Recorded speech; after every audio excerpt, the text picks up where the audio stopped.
Evergrande misses third round of bond coupon payments, intensifying contagion fears. Some bondholders said they did not receive their coupon payments totaling $148 million on Evergrande's April 2022, April 2023, and April 2024 notes.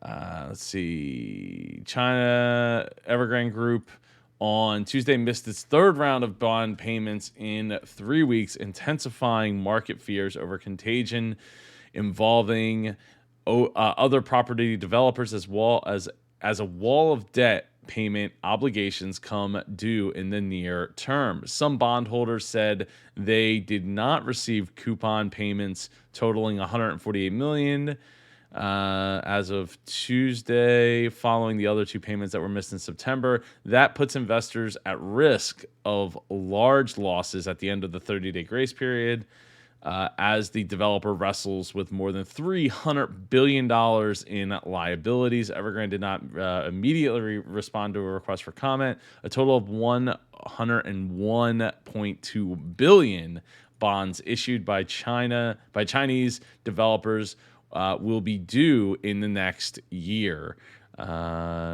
We see more defaults ahead, and if liquidity problem does not improve markedly, trading of the high yield bonds remained soft on Tuesday following a rout of previous session on fears about fast spreading contagion in the $5 trillion sector, which accounts for a quarter of the Chinese economy and often a major factor in policymaking. The Shanghai Stock Exchange data showed the top 5 losers among exchange-traded bonds in the morning deals were all issued by property firms.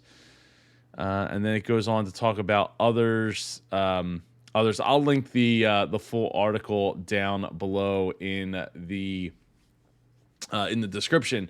But yeah, so it just continues. I kind of have the feeling that come I don't know, 30 days from now, we might all be sitting around saying, Evergrande might be a really big story all of a sudden again, as people seem to not be paying as closely attention or think that, things won't get that bad. It'll subside. I kind of think that might not be the case. We might be in it for a potential problem here if things don't start to turn around. And by having no comment from the company is not helpful at all. As we've talked about on the Entrepreneurs in the past, any communication between the company and your customers, and or I don't know, a quarter of China's economy riding on what you guys are doing is super crucial for people to feel confident and believe that there is a future where they're at. I mean, when they're if their real estate market starts to crumble, everything else will start to go around it, and that's going to affect manufacturing and stuff like that. So it could have a very big ripple effect on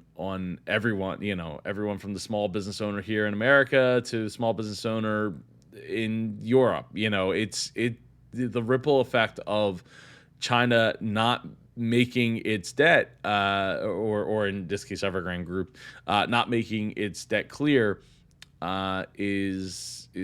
it has some pretty big potential ramifications. So I'm hopeful. I will stay following the Evergrande story as we go forward here, and I appreciate you all watching and following along with me.